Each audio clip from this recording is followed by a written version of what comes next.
দেখো আমি কেমন করে স্নান করাই। দাঁড়াও দাঁড়াও,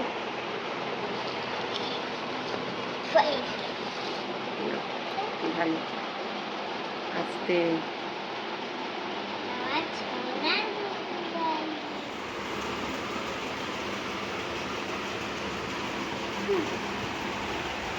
ব্যাস হয়েছে।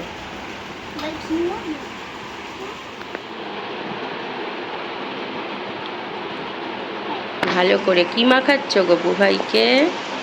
আমি গপু ভাইকে মাখন আর মধু মাখাচ্ছি বন্ধুরা।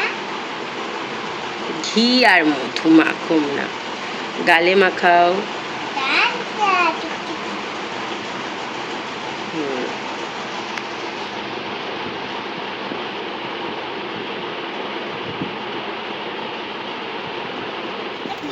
বেরিয়েছি না, তার মধ্যে 80 লাইক আর সাবস্ক্রাইব আর কমেন্ট করে দিন। টাটা বাই বাই, তোমাদের সঙ্গে আবার পরে দেখা হবে।